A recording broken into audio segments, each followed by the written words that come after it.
Paz. Ju, a minha jaqueta está estendida ali, tá no bolso, nas cadeiras. Amém, irmãos? Gostaria de convidar os irmãos a estarem abrindo as suas Bíblias em Ruth. Ruth, capítulo 3, nós iremos ler o capítulo todo, que é do versículo 1 ao versículo 18.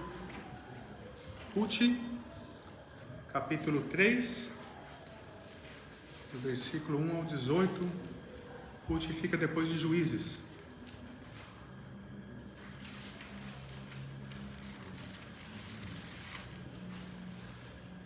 Entre Juízes e 1 Samuel.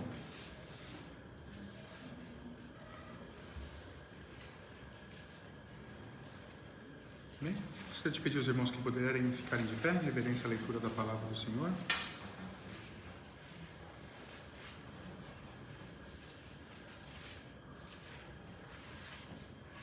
Amém. Disse-lhe Noemi, sua sogra: minha filha, não hei eu de buscar-te um lar para que sejas feliz?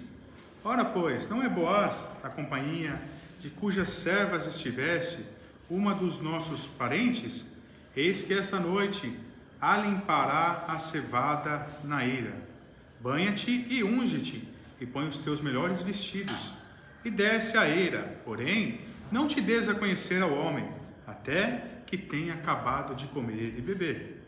Quando ele repousar, notarás o lugar em que se deita. Então chegarás e lhe descobrirás os pés, e te deitarás, e ele te dirá o que deves fazer. Respondeu-lhe Ruth: tudo quanto me disseres, farei.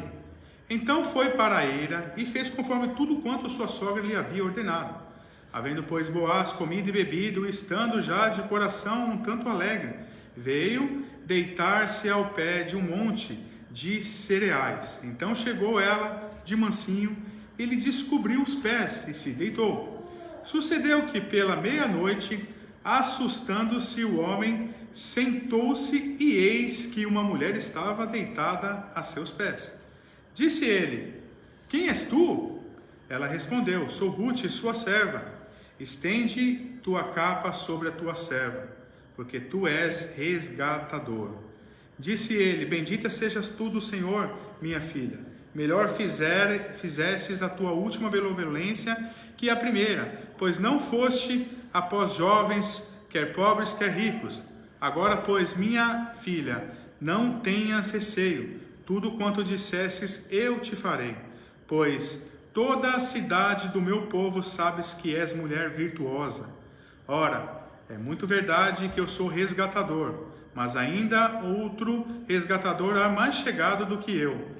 Fica-te aqui esta noite, e será que pela manhã, se ele te quiser resgatar, bem está, que te resgate. Porém, se não lhe apraz resgatar-te, eu o farei. Tão certo como vive o Senhor, deita-te aqui até amanhã. Ficou-se, pois, deitada aos seus pés até pela manhã, e levantou-se antes que pudessem conhecer um ao outro, porque ele disse: não se saiba que veio mulher à eira? Disse mais: dá-me o manto que tens sobre ti e segura-o.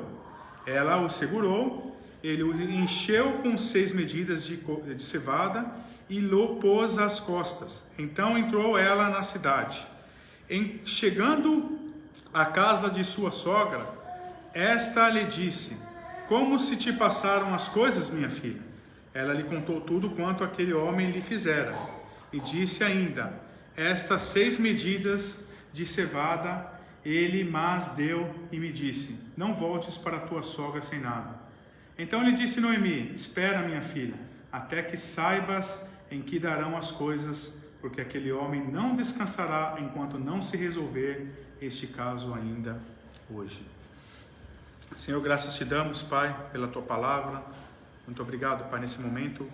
Abra o nosso entendimento, Senhor. Abra a nossa mente para que nós possamos entender.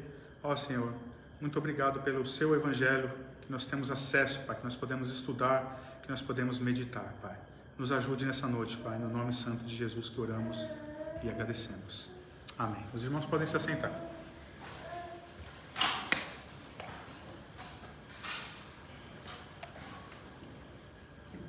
O livro de Ruth é muito mais do que um relato de um casamento que nós vemos aqui, né? De uma estrangeira que foi rejeitada, né? Com um israelita ali respeitado. Também é um retrato de um relacionamento de Cristo com a sua igreja. O casamento é um estado honroso. Ele foi instituído pelo próprio Deus para a felicidade do ser humano. Devemos, meus queridos irmãos, sempre orar fervorosamente pedindo a orientação de Deus para essa decisão essencial da nossa vida. Eu, inclusive, no batismo hoje disse, né, que duas decisões mais importantes da nossa vida, que é com quem nós iremos casar e entregar a nossa vida a Cristo, né? Sendo entregar a nossa vida a Cristo a principal, né?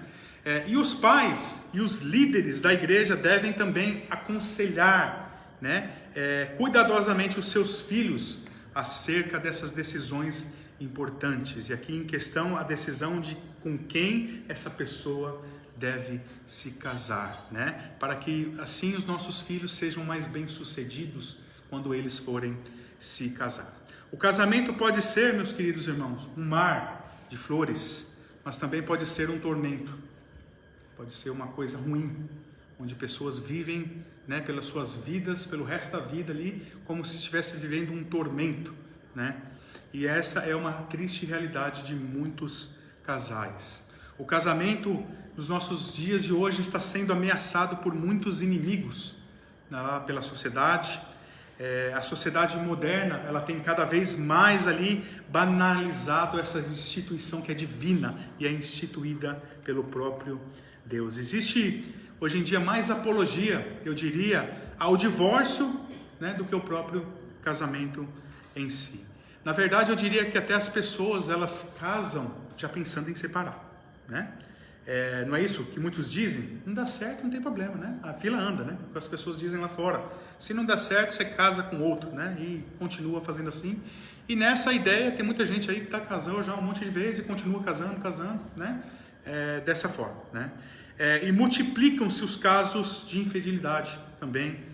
Números de divórcio, é o que nós vemos nos nossos dias. Poucos casais estão dispostos a enfrentarem juntos os desafios da vida e vencerem juntos as crises que a própria vida conjugal nos dá, né? Não é fácil, irmãos, é difícil. A vida conjugal é uma vida muito difícil. Eu sempre costumo dizer que o homem e a mulher são dois seres distintos e diferentes, né? Então tem que ter muita harmonia para que o casamento dê certo, né? E nesse contexto aqui turbulento, a mensagem do livro de Ruth é de extrema importância para os nossos dias. O casamento foi planejado por Deus para ser uma fonte de alegria e não um tormento para a alma. O cônjuge deve ser um aliviador de tensões e não o contrário. A vida conjugal deve ser estabelecido sobre o sólido fundamento bíblico do amor. Notem bem, bíblico do amor. E não sobre os fundamentos mundanos, os fundamentos das paixões carnais, né, que vêm do mundo. Nós vemos aqui, meus queridos, do versículo 1 ao versículo 5, o exemplo de Noemi, preparando aqui o caminho para que Ruth se casasse, tivesse um lar, uma família e fosse assim, então, feliz. Muitas pessoas buscam a felicidade como se ela fosse um tesouro que se descobre no fim da jornada. Mas a felicidade é conhecida em como se vive, mais do que onde se chega. E esse é um ensinamento muito importante. Muitos buscam a felicidade no lugar errado, no dinheiro, no poder, na fama, né, no sucesso, entre outras coisas. Muitas pessoas até chegam ao topo ali da pirâmide, né, social, mas continuam infelizes, né? Às vezes financeiramente com sucesso, mas ainda continuam infelizes. E Deus, meus queridos irmãos, colocou a eternidade no coração do homem, e objetos mundanos e passageiros e transitórios não podem satisfazer o coração do homem. Há um vazio dentro do homem que nada, absolutamente nada nesse mundo pode preencher. Apenas Cristo pode preencher realmente o nosso coração.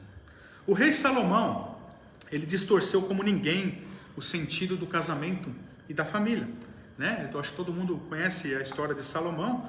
Ele teve 1000 mulheres, 1000 mulheres, irmão. Ali ele teve 700 princesas, né, e 300 concubinas. Contudo, ali longe de encontrar a felicidade ali, né, nessa multiplicidade de relacionamentos, na verdade ele encontrou a decepção, né? Esse rei que acumulou muitos tesouros, né, buscou a felicidade na bebida, no dinheiro, no sexo, na fama. Contudo, tudo que ele encontrou, e nós vemos em Eclesiastes, foi vaidade.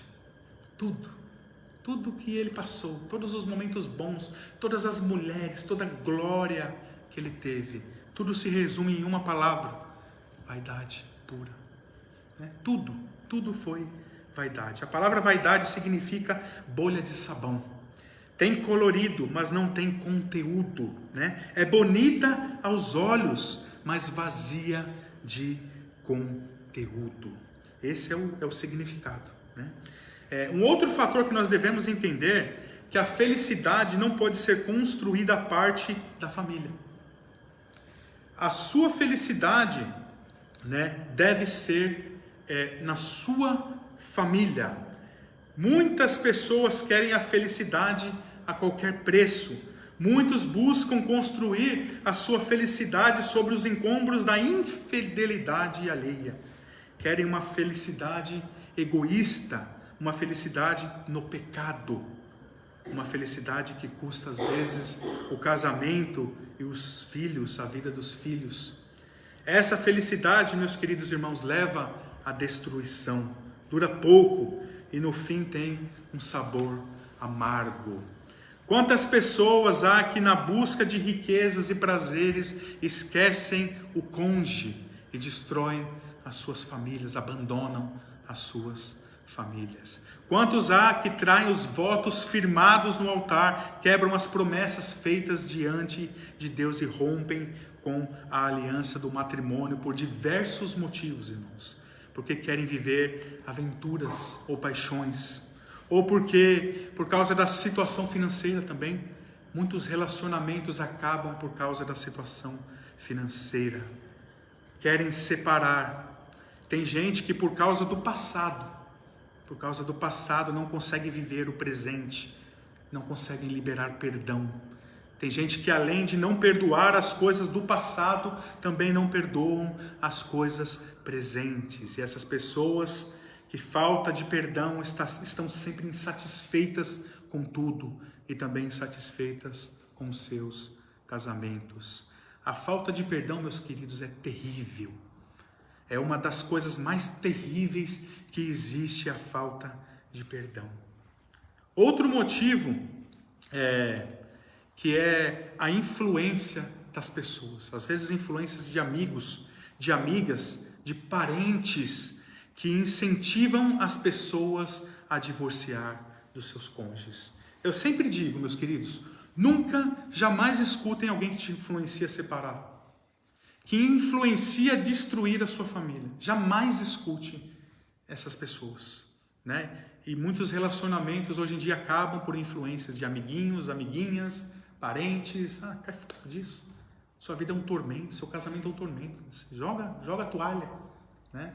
O que mais tem são pessoas para te orientar nesse sentido. Se você não buscar o aconselhamento de uma pessoa de Deus, se você for buscar o aconselhamento de uma pessoa lá fora acerca do seu casamento, porque seu casamento não está bem, certamente você vai ouvir: separa, né? Eu já vi uma pessoa que ela não é cristã, ela me falando que tinha uma pessoa que estava influenciando uma mulher dele a separar dele, porque eles não estavam muito bem, e falando para ele que aqui no Reino Unido não tem problema, você pode separar, você tem filho, você vai lá no cônsul, eles vão te dar casa, sua vida vai ficar até melhor do que estava com seu marido. Olha para você ver, irmãos.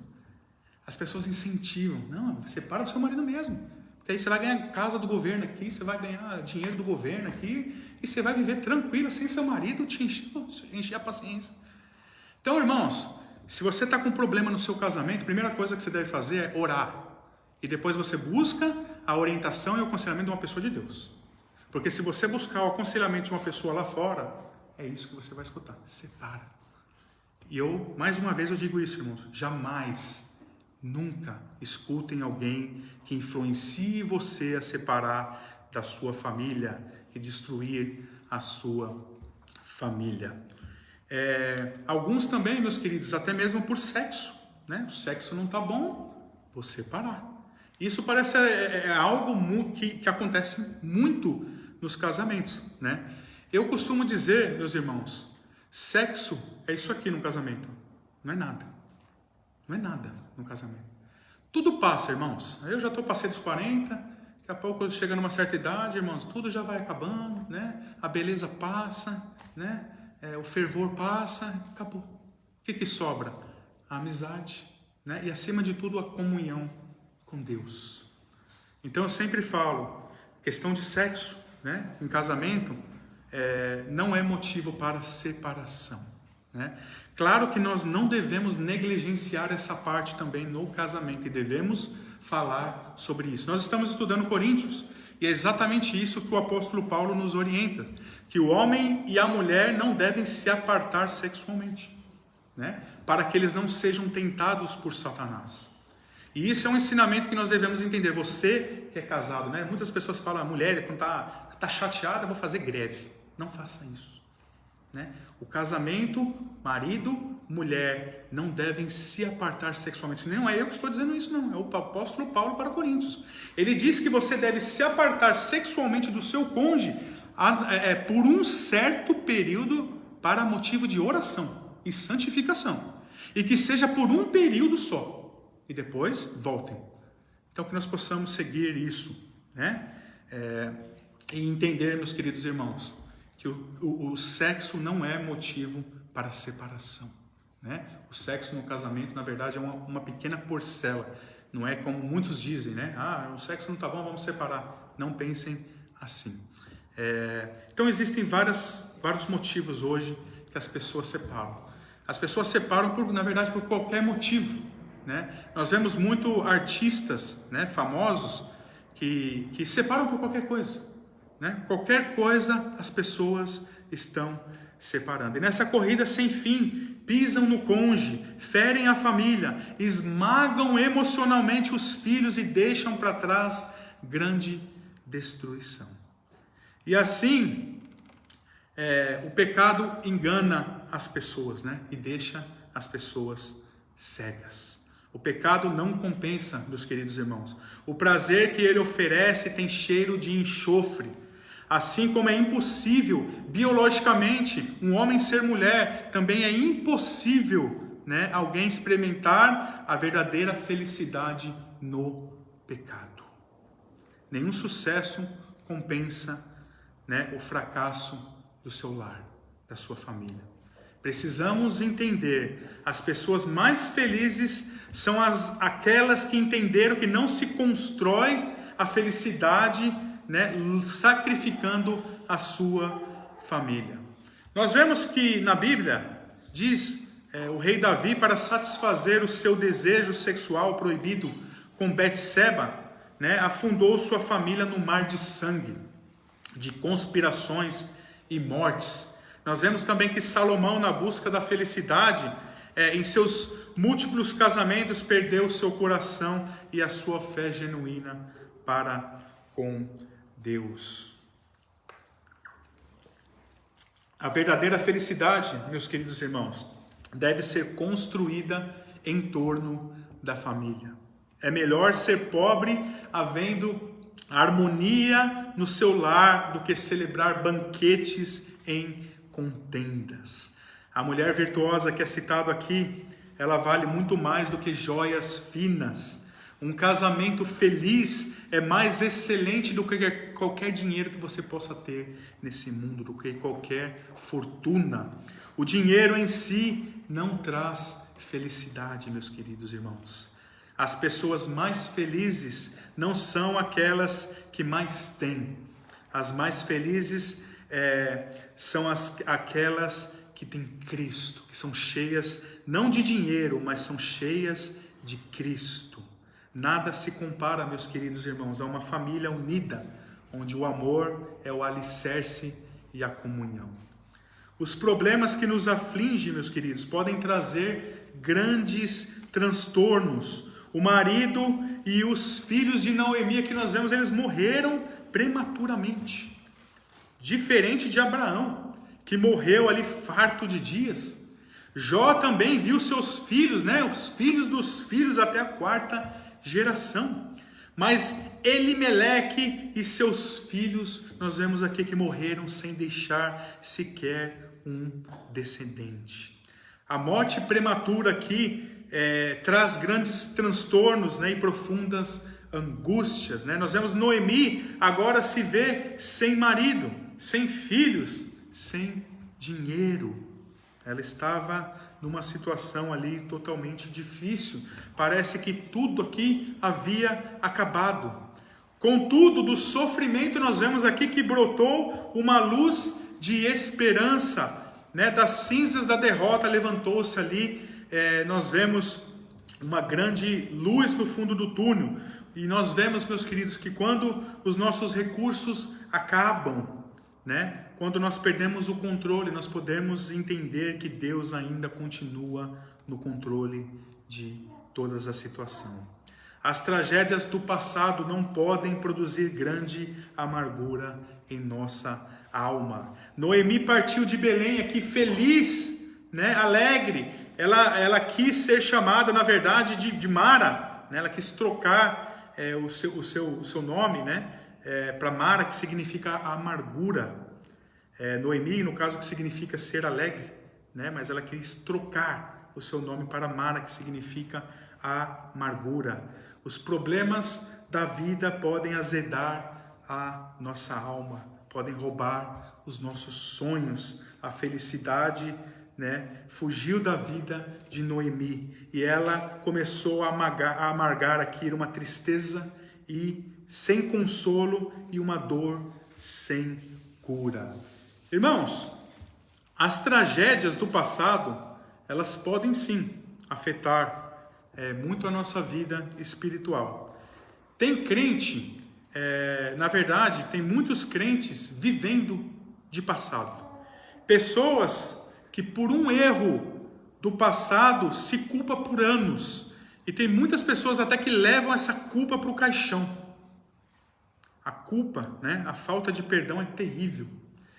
Meus queridos irmãos, que jugo é esse que tantas pessoas carregam com elas? Cristo Jesus veio para tirar esse jugo dos nossos ombros. Cristo morreu para que você tivesse nova vida e não ficasse se torturando por causa do passado. Eu falei anteriormente de pessoas que têm dificuldade de perdoar, o cônjuge no casamento. Tem gente que tem problema em se perdoar. Tem pessoa que não perdoa a si mesmo. Eu acredito que a falta de perdão próprio é o motivo de muitos tipos de depressões nos nossos dias. A pessoa fica se torturando, vivendo de passado, se torturando e torturando. E fica depressiva. Devemos deixar as tragédias do passado no passado. Não devemos deixar que a tristeza do passado tire a nossa felicidade presente. Devemos prosseguir em frente, como o apóstolo Paulo nos orienta, se esquecendo das coisas que passaram, eis que tudo se fez novo. Não apenas Noemi, mas Ruth também tinha tudo para se desgostar da vida. Ela era gentia, ela havia perdido o sogro, o cunhado, o marido. Ruth não tinha filhos, ela tinha uma sogra viúva, pobre e desamparada. Ela estava em terra estrangeira, longe de sua família. Naquela época, meus queridos, ser viúva pobre era estar totalmente em desamparo. Entretanto, Quando você está no fim da linha, Deus pode mudar o cenário. E nós vemos aqui aquela pobre viúva, né? Deus não apenas deu um marido íntegro, mas bondoso, leal e cheio da graça de Deus. A providência aqui divina lhe proporcionou um lar cheio de felicidade. Esse mesmo Deus, meus queridos, pode restaurar também as nossas vidas. Esse mesmo Deus pode trazer felicidade ainda hoje e mudar a nossa história. Mudar a história do seu lar, mudar a história da sua vida. Você alguma vez já pensou que o seu casamento não tem mais jeito? Você alguma vez já olhou para o seu, para a costelinha ali, ou olhou para o seu varão ali e falou, não tem mais jeito, tá difícil o negócio, né? Tá difícil, acho que não tem mais jeito. Acho que todo mundo que é casado por muito tempo, acho que já pensou nisso, né? Já pensou. Não tem jeito não, irmãos? Tem sim, meus queridos. Entenda uma coisa, Deus está no controle. Ele é poderoso para mudar a situação do seu casamento e quebrar o coração duro do seu cônjuge, né? Seja o homem ou seja a mulher, né? Ou seja dos dois também, né? No caso, às vezes o problema é os dois, né? Mas Deus, Ele está no controle e Ele é poderoso. Nós estamos estudando Coríntios, né? Capítulo 10, no versículo 3 diz, não vos deixarei tentar acima do que podeis, né? Antes com tentação darei o escape para que possais suportar, né? Ele não nos dá tentação, senão tentação humana, né? Então nós podemos estar certo disso. Deus, Ele nunca vai dar uma situação, uma tentação, permitir uma tentação que você não consiga suportar. Então estejamos certos que Deus está no controle de tudo, está no controle do seu casamento e Ele vai te ajudar com os problemas. Note que Noemi não buscou apenas um marido para Ruth, mas também um lar. Muitos querem apenas se casar e por isso tomam, decisões apressadas. Para os solteiros e jovens e para os pais aconselharem seus filhos, eu digo que é melhor ficar sozinho do que se precipitar no casamento. É uma decisão muito importante da vida. A Bíblia diz que do Senhor vem a esposa prudente. A palavra de Deus diz que quem encontra uma esposa achou a benevolência do Senhor. Olha que bênção, hein? Você pode olhar para sua esposa do lado e falar, olha a minha bênção, né? É uma bênção de Deus. Para os jovens solteiros, não busque apenas um cônjuge, mas busque uma família, um lar. O casamento é um passo muito sério para ser dado sem reflexão. Um casamento precipitado pode ser motivo de mais dor do que alegria, de mais choro do que alegria, do que sorriso, de mais infelicidade do que felicidade. Tenha cautela, você que é solteiro na busca de um cônjuge. Você precisa, na verdade, de um lar e não apenas de um cônjuge. Eu sempre falo para os jovens que se você for buscar um esposo ou uma esposa, você busca sempre uma esposa que ama Deus mais do que você. Se você seguir essa recomendação, você vai dar certo. Se você buscar uma esposa que ama mais a Deus do que você, vai dar tudo certo. Porque quando ela tiver problema com você, ela vai te aturar, ou ele vai te aturar, porque ele ama a Deus mais do que você.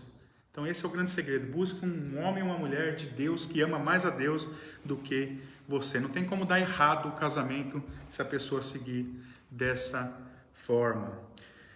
Versículo 10, nós vemos aqui, por causa de Ruth, mais uma vez ser benevolente, Boaz aqui abençoa a sua futura esposa. Bendita sejas tu do Senhor. Aqui nós vemos a felicidade do lar precisa ser edificada sobre o firme fundamento que é Deus, que é o Senhor. Precisa da bênção do Senhor. Algo que eu destaco aqui é que a felicidade de Ruth está no fato de que ela se converteu primeiro a Deus antes de buscar o marido. Olha que interessante isso aqui. Ruth era uma moabita, no caso. Ela era adoradora de uma divindade pagã, o deus Camus, no caso. E ela não conhecia o Deus vivo, o Deus verdadeiro. Mas logo que o seu marido morreu e deixou ali a terra, sua parentela, seus deuses, ela abraçou o Deus da sua sogra. Ela se converteu ao Deus vivo. Notem que ela disse no versículo 16 e 17 do capítulo 1: onde quer que tu fores, irei também. Onde quer que pousares, ali pousarei. O teu povo é o meu povo, o teu Deus é o meu Deus. Onde quer que morreres, morrerei, e ali eu serei sepultado. E notem bem: faça-me o Senhor o que bem lhe aprouver, se outra coisa que não seja a morte me separar de ti. Um dos grandes problemas do jugo desigual, meus queridos irmãos, quando uma pessoa se casa com uma pessoa não cristã, nós chamamos de jugo desigual. O primeiro problema é que primeiro a pessoa busca o cônjuge, antes de buscar a Deus. Esse é o grande problema do jugo desigual, né? Buscar primeiro a pessoa e não Deus. Buscar a sua vontade mais do que a vontade de Deus. Lembre que eu acabei de falar? Você tem que procurar um esposo, uma esposa que ama Deus mais do que você, ou seja, você busca Deus primeiro. E o problema do jugo desigual é justamente isso: você busca primeiro a pessoa e depois, talvez, Deus. Ou talvez não, né? Porque Ruth buscou a Deus em primeiro lugar. Deus lhe deu um marido crente, generoso. E ela se tornou a avó do grande rei Davi. Olha que bênção, hein? E membro da genealogia do Senhor Jesus Cristo. Olha que bênção. Que maravilha isso. E vemos uma palavra interessante no versículo 9. Aqui, o resgatador. Boaz foi para Ruth o que nós chamamos de um levir, um remidor, um resgatador, né? A lei de Moisés requeriria que, se um homem morresse sem deixar filhos, um parente próximo poderia casar-se com a viúva, perpetuando ali, assim, né, o nome da sua família. E Ruth era uma viúva sem filhos, né? Sua sogra não tinha mais filhos para despojar, né? E Boaz, por sua vez, era um parente próximo de Elimeleque. Assim, ele estava qualificado ali para ser o resgatador de Ruth, né? E podia ali, no caso, então, casar-se com ela. Boaz perpetuou a descendência de Elimeleque e Malom. A Bíblia diz que o casamento, né? Que casamento de Ruth foi rebuscar ali o campo de Boaz, né? Casualmente Boaz a viu, casualmente ele se afeiçoou a ela. Entretanto, as nossas casualidades, no caso, são expressas manifestações da provisão divina de Deus. Nada é consequência, tudo é consequência de Deus, meus irmãos. Nada enfim, todas as coisas cooperam, né, para o bem daqueles que amam a Deus. Versículo 11, nós vemos aqui os atributos morais de Ruth e Boaz, né? Interessante, nós vemos as qualidades aqui de ambos. Em primeiro lugar, Ruth era uma mulher de grandes qualidades morais. A felicidade de Ruth foi pavimentada pela sua própria vida, né? Vemos alguns atributos dessa jovem viúva moabita. Ruth era uma mulher convertida ao Senhor, convertida ao Deus vivo. Ruth, a semelhança de Abraão, deixou sua parentela e foi para uma terra também distante por causa da sua fé no Deus vivo. Deus passou a ser o seu Senhor. Ruth buscou abrigo debaixo das asas de Deus e Boaz a chama de bendita de Deus. Ruth era uma mulher também, nós vemos, trabalhadora, trabalhava duro, né? Ruth era uma mulher diligente, que tinha coragem para trabalhar e fazia tudo quanto estava ao seu alcance. Em outras palavras, Ruth não era uma pessoa preguiçosa. Ela não era uma peça de porcelana, uma taça de cristal. Ruth tinha fibra, né? Tinha punhos de aço e mãos adestradas para o trabalho. Ruth era uma mulher que tinha um lindo relacionamento com a sua sogra. Ruth fez uma aliança de amor, né, com a sua sogra. Noemi trata Ruth como se fosse a sua própria filha. O amor e o cuidado de Ruth por Noemi já era um fato conhecido ali na cidade de Belém.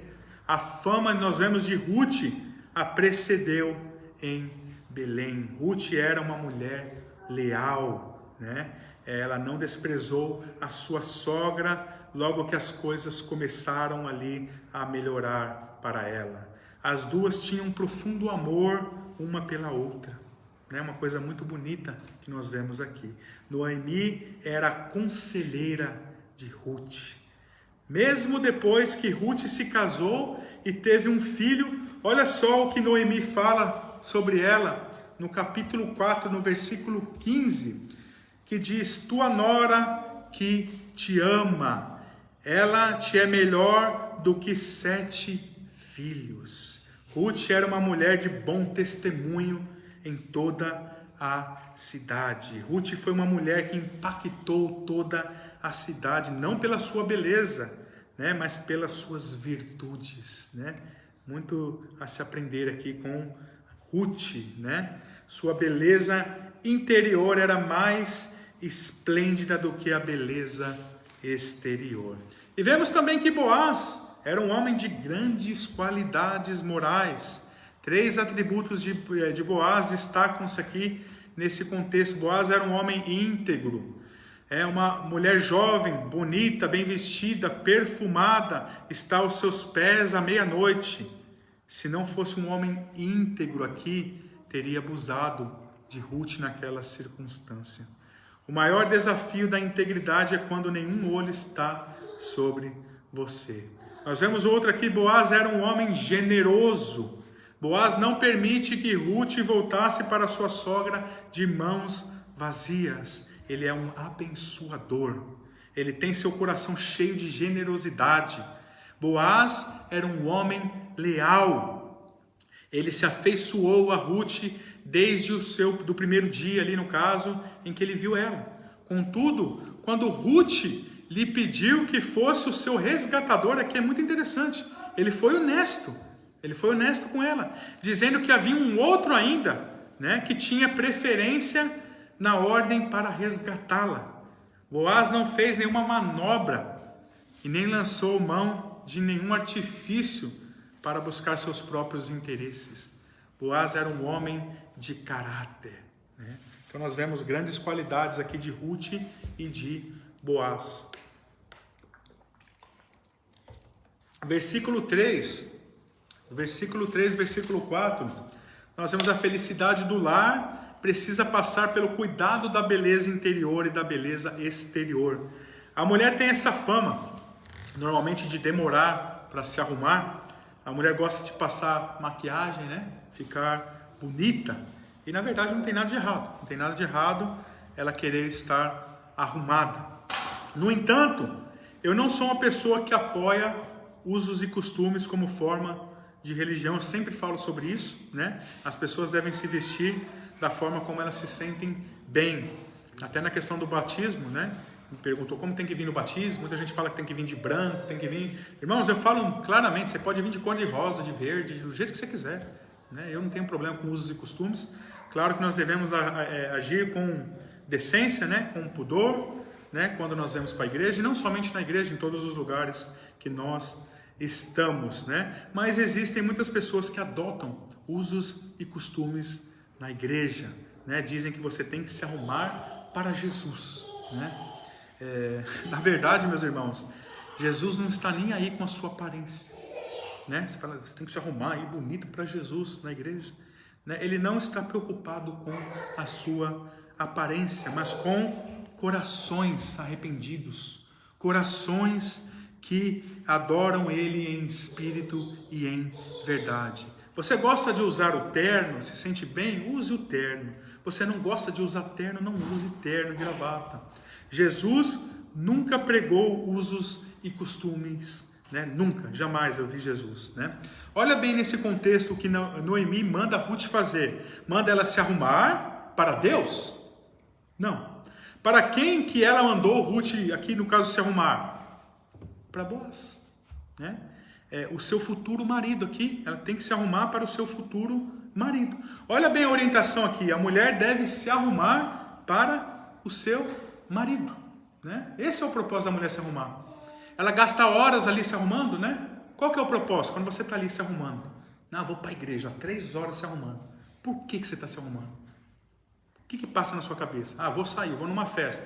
Fica ali 3 horas se emperequitando, né? Qual que é a motivação? Né? A motivação deveria ser essa. Vou me arrumar para o meu marido. Essa deve ser a motivação da mulher se arrumar. Não se arrumar para os outros, para chamar atenção. Ela deve se arrumar para o seu marido. E nós vemos foi isso, né, que Ruth foi orientada a fazer, né? A pessoa ela deve se arrumar sim, irmãos. Não tem nada contra disso, né? A pessoa fala, você é contra de se arrumar? De forma alguma, né? Mas agora a mulher deve sempre ter em mente que a sua beleza é para o seu marido. E vice-versa também, né? O homem deve se arrumar para a sua esposa. Se você não se arruma para mostrar, né? Se você se arruma para mostrar para os outros, repense o que você está fazendo, né? Você deve ficar bonita sim, né? Mas ficar bonita para o seu marido. Você deve ficar cheirosa também, mas ficar cheirosa para o seu marido. E é notório aqui, meus queridos, que Ruth cuidou da sua beleza, né? Não só da interior, mas também da exterior. Em primeiro lugar, Ruth cuidou da sua beleza interior, né? Ruth era uma mulher conhecida na cidade de Belém por sua integridade. Toda a cidade sabia que ela era, né? Nós vemos no versículo 11 aqui que ela era uma mulher virtuosa, né? Toda a cidade aqui sabia que ela era uma mulher virtuosa. A Bíblia diz, enganosa é a graça e vã a formosura, mas a mulher que teme ao Senhor, essa será louvada. Provérbios 31:30. A palavra de Deus ainda afirma em 1 Pedro 3:3, não seja o adorno da esposa o que é exterior, como frisado de cabelos, adereço de ouro, aparato de vestiário. Né? A Bíblia ainda diz em 1 Timóteo 2, de 9 a 10, as mulheres em traje decente se ataviem com modéstia e bom senso, não com cabeleira frisada e com ouro ou pérolas ou vestuário despendencioso, né, no caso, porém com boas obras, como as mulheres que professam ser piedosas. A base, meus queridos irmãos, de um casamento feliz não é a beleza física, que acaba com o passar dos anos, né? As rugas, né, como eu disse, chegam, os cabelos ficam brancos, mas a beleza interior é o que resplandece até o fim. No entanto, vemos que Ruth também cuida da sua beleza exterior. Ruth quer conquistar um lar. Ela quer perpetuar a memória do seu sogro e do seu marido. Naquela época, o marido morrer sem deixar a descendência era acabar de vez ali com a expectativa, com o sonho de poder fazer parte da descendência do Messias. Né? Acho que todo mundo ali na época sonhava com isso. Podia ser a descendência do Messias. Ruth então prepara-se como uma noiva para o casamento. Ela se unge, veste seu melhor vestido. Ruth procura um marido, um lar feliz, mas se prepara para isso. Ela se cuida, ela cuida da sua aparência. Por isso que eu não sou contra isso, né? Eu sempre falo. A pessoa deve cuidar da aparência, ela deve se vestir bem, deve se arrumar. E alguns pontos que merecem destaque aqui. Ruth seguia à risca a orientação da sua sogra. Uma mulher que era mais experiente, né, do que Ruth. Seguir os conselhos de pessoas de Deus que sejam mais experientes podem pavimentar o caminho da felicidade. Ruth preparou-se para encontrar-se com Boaz. Havia outros homens que não teriam hesitado em se casar com ela, mas esses não poderiam redimi-la aqui no caso, né? Somente um parente resgatador poderia fazer isso, né? E Boaz era esse parente, né? Nessa preparação, Ruth aqui fez 5 coisas. Ela lavou-se, ela ungiu-se, trocou de roupas, aprendeu como se apresentar, né, a Boaz e prometeu obedecer, né? A paciência é a primeira característica do amor, né? E a precipitação pode botar, na verdade, tudo a perder. Hoje nós temos os dois extremos, né? O desleixo ou a sensualidade.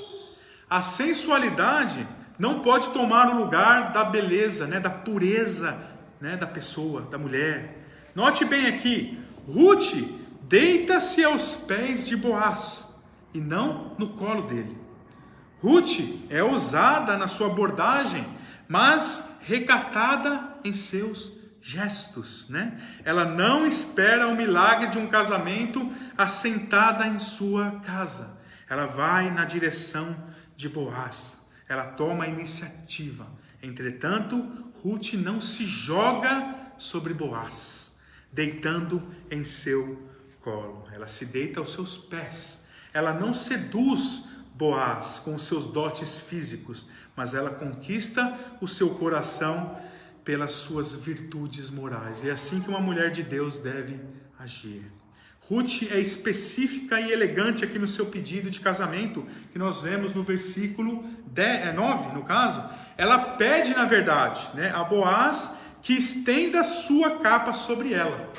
Aqui, meus irmãos, é um contexto que nós devemos entender essa expressão, né? Porque ele era um candidato legítimo e legal para se casar com ela e suscitar ali uma descendência legítima à família de Elimeleque, aqui no caso, né? Ele era o resgatador. Dizer para estender um manto sobre uma mulher seria pedi-la em casamento, né? Interessante. Se nós olharmos em Ezequiel, capítulo 16, versículo 8, diz que estender a capa era um delicado pedido de casamento, né? Então, nesse contexto, quando ela disse, estenda sua capa sobre mim, ela está falando, né, pedindo em casamento. Pedindo para ele, pedir em casamento, no caso, né? Ruth e Boaz são puros aqui no seu agir. É importante observar que Boaz e Ruth só se relacionaram sexualmente depois do casamento público. Isso está de acordo com o princípio de Deus em Gênesis capítulo 2, versículo 24. Sexo antes do casamento está fora, né? Está em total desacordo com os princípios de Deus, né? Tem muita gente que ignora isso nos nossos dias, né? Mas é assim, né, que deveria ser para todo casal. Eles deveriam se guardar, né? Devem se guardar até o casamento. Versículo 5, nós vemos que a felicidade do lar passa pela obediência aos sábios conselhos.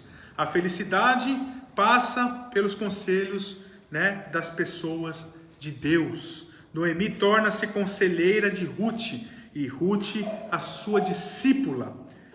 Noemi orienta e a sua nora aqui obedece. Muitas pessoas sofrem porque seguem conselhos errados, buscam fontes venenosas. A Bíblia diz que as mulheres mais sejam mestras do bem, a fim de instruírem as outras jovens recém-casadas a amarem os seus maridos e os seus filhos. É o que o apóstolo Paulo nos diz em Tito, no capítulo 2. É papel da mulher, né, da mulher mais experiente, ensinar as mais jovens ao que Paulo diz? A amarem os seus maridos. É papel da mulher mais sábia, da mulher mais madura, orientar as mulheres mais jovens acerca do casamento. Isso é muito importante, irmãos. As pessoas acham que é o pastor que tem que, né? Não. Às vezes uma mulher tem dificuldade em falar com um homem.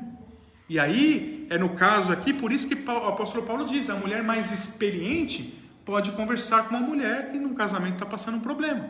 Talvez uma mulher nova que tem problema no casamento, conversando com uma mulher, ela pode se abrir muito mais do que conversando com um homem, né? Então é exatamente por isso que o apóstolo Paulo nos fala isso. E é importante que as mulheres mais experientes entendam isso. Orientar as mulheres mais novas, as recém-casadas, porque casamento é difícil, né? Então toda mulher mais experiente, que é casada já há um bom tempo, deve ter isso em mente, se preocupar com os casais recém-casados e dar suporte, né? Para que eles sejam bem-sucedidos em seus casamentos, né? Grande parte de nós, meus queridos, que não viemos de berço cristão, e eu pergunto realmente, a sua mãe ensinou você a amar o seu marido? Ou seu pai te ensinou a amar a sua esposa? Eu acho que para quem vem de um berço não cristão, e eu digo até no berço cristão hoje em dia, né? É um ensinamento que assim, né? Eu mesmo não tive, né? É muito difícil, né? Muito difícil mesmo. As pessoas cristãs devem orientar os seus filhos, né, a amar a sua esposa e a ensinar os seus filhos a amar, né, os seus filhos a amar a sua esposa, né, e a amar ao esposo também, né? Irmãos, pelo contrário, a base que eu tive, né, na verdade, olhando para o meu contexto, eu vejo que o que eu fui ensinado se pisou no seu calo, você tem que pisar no calo também.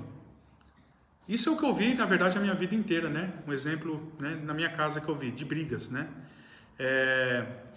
Muitas brigas. Mas a gente, em um determinado momento, a gente se converte ao Senhor. A gente conhece o Senhor Jesus. A gente conhece os mandamentos, mas o problema é que mantemos as tradições que aprendemos na nossa infância, né, as influências que nós tivemos, né, e que muitas delas não eram cristãs. Por isso que existe tantos divórcios, né, no meio cristão também em nossos dias. O homem já não tolera mais a mulher também já não tolera mais o homem. Os pais já não toleram mais os filhos e os filhos também não toleram mais os pais. Em grande parte dos lares cristãos, né, o que nós vemos não é harmonia, mas o que nós vemos é caos. Filhos frustrados, pais frustrados, cônjuges frustrados, famílias destruídas. E a Bíblia sempre nos confrontando a mudar. 1 Coríntios, né, capítulo 13, 7, diz que o amor tudo sofre, tudo crê, tudo espera, tudo suporta. No versículo 8 diz, o amor jamais acaba. Meus queridos irmãos, que cristianismo que a nossa geração tem vivido, ou que até às vezes muitos de nós vivemos. Ninguém tolera mais ninguém, né? Ninguém tolera mais ninguém. E isso acontece porque nós não atentamos mais no que a palavra de Deus diz.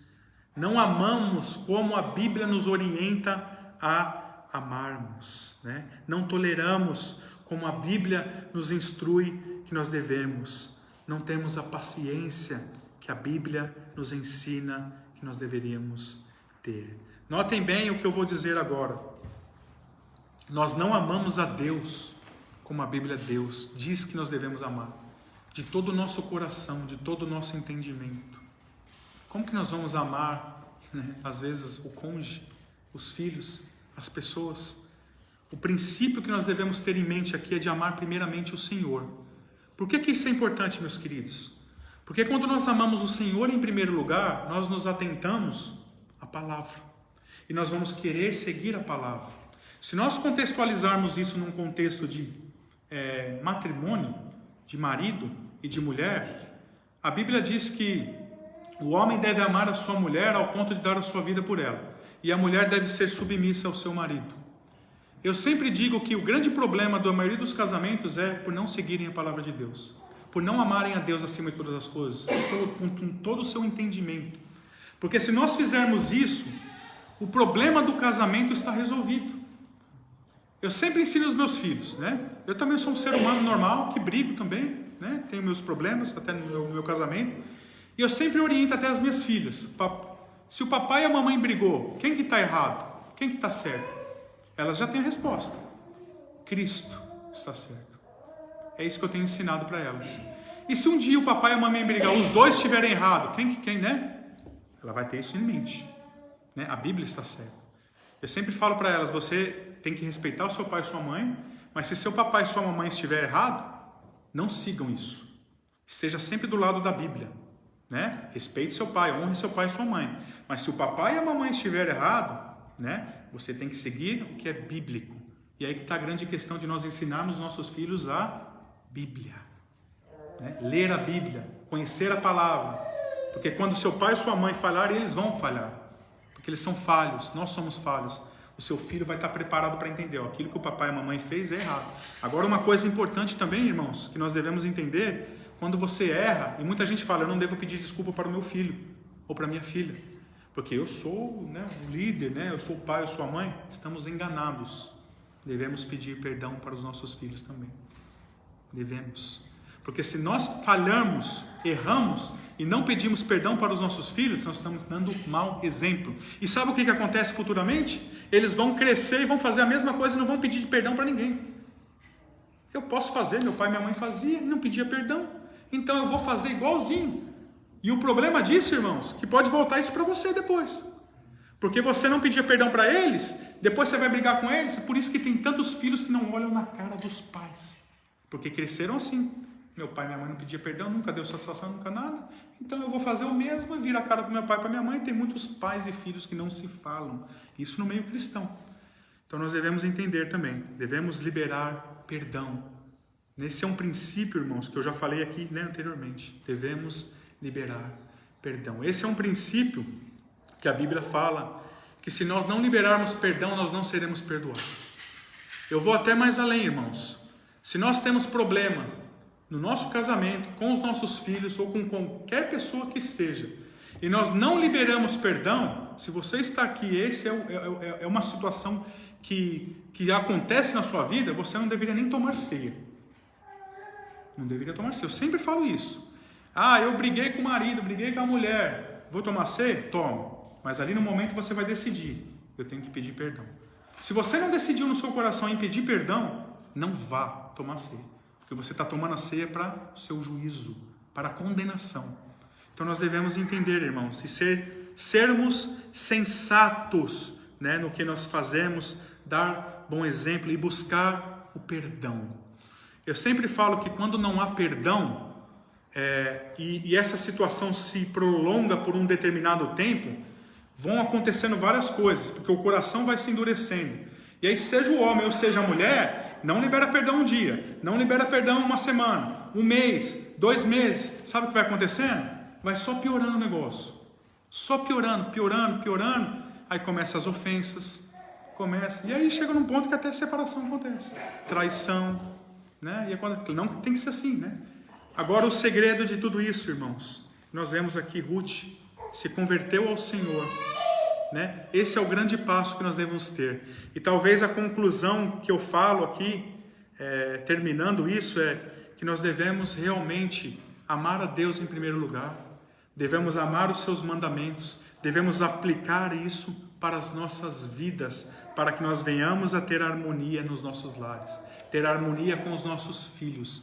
Se nós não conseguimos ter harmonia nas nossas casas, como que nós teremos harmonia lá fora com as pessoas, irmãos?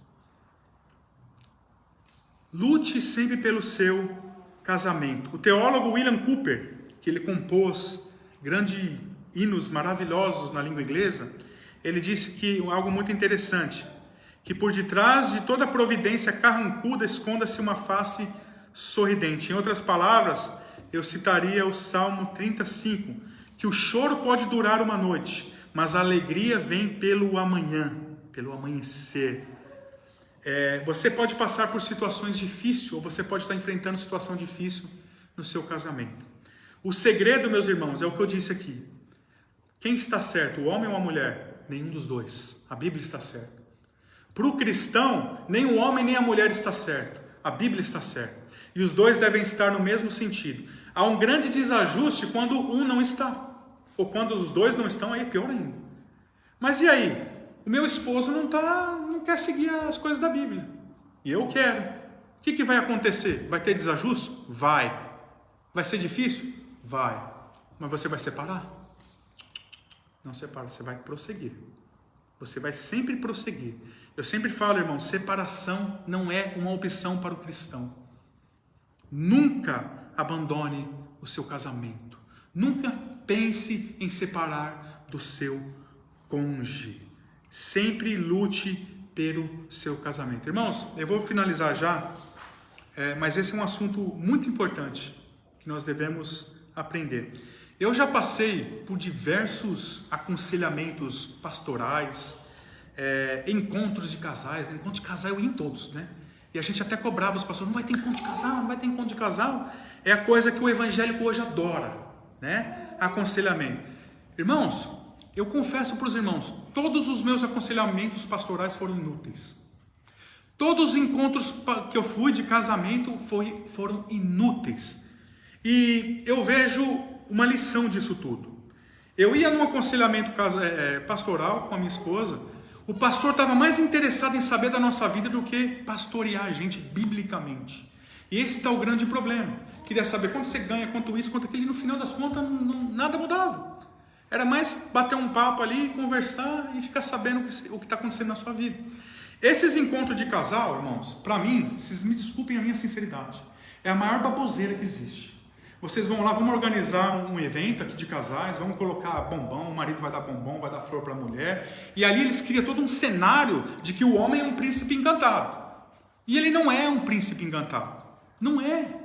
Não é assim que a gente deve fazer. Aquela noite tudo é perfeito, tudo é maravilhoso, ganha o bombom, ganha flores. Não que você não deve dar bombom e flores para sua mulher, ou vice-versa, deve sim. Mas não é isso, irmãos. Aí você sai dali, que legal, ganhei flores, tudo. Na mesma noite está quebrando pau. Está brigando. Sabe qual que é o problema disso? Nós podemos comer bombom, dar flor, podemos fazer tudo isso, irmãos. Mas devemos primeiramente ensinar biblicamente os nossos casais, as pessoas. Eu sempre falo, é muito simples o meu aconselhamento pastoral. Se um casal vier até mim, eu vou falar assim, ó, vamos abrir nossa Bíblia? Qual que é o papel do marido, da mulher? Vamos seguir a Bíblia? Vocês têm seguido a Bíblia? É isso, irmãos. É seguir a palavra. Ah, não, mas tem que ter um encontro, tem que ter isso. As pessoas querem entretenimento, querem um monte de coisa. E as vidas não mudam. Aí eu volto e finalizo nisso, meus queridos irmãos. O segredo de um casamento é seguir a palavra de Deus. Homem e mulher, ambos estarem de acordo com o Evangelho do nosso Senhor Jesus Cristo, seguindo os mandamentos, amando Deus acima de todas as coisas. Quando nós adotarmos isso, o seu casamento começa a fluir. Ah, mas o meu marido não foi, ou a minha mulher não foi. Faça você a sua parte. Está difícil, continua. Deus não vai dar para você uma tentação que você não possa suportar.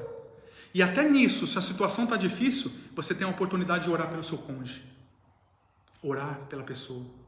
Ah, não está bem, não está legal. Você vai exercitar a oração. Você vai exercitar o perdão. Então até nisso tem proveito, né? E Deus permite com um propósito. Resumindo, meus queridos irmãos, tenha força, né? O casamento não é fácil, né?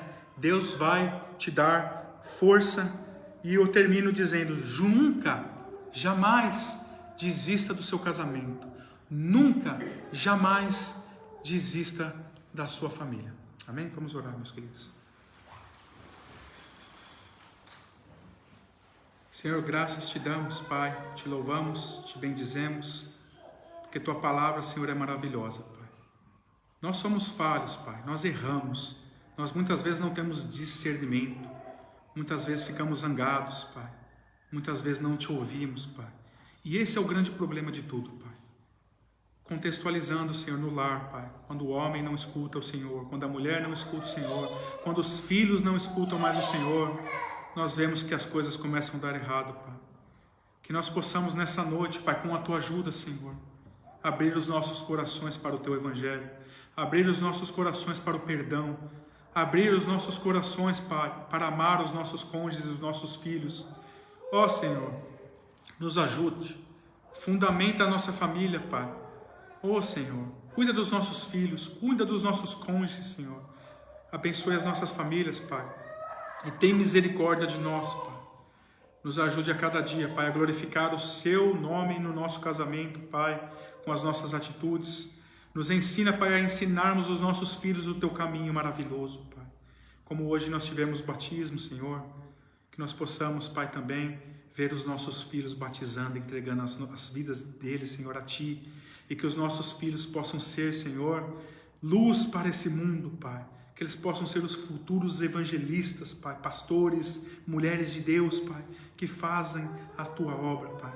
Nos ajude, Senhor, essa responsabilidade que Tu nos deste, Senhor, de cuidar dos nossos filhos, que nós possamos dar exemplo, Pai. Nos ajude, Paizinho querido. E eu peço a Tua bênção, Senhor, sobre cada casal, sobre cada família aqui presente, Pai. Que o Senhor abençoe cada um no nome santo de Jesus. Amém.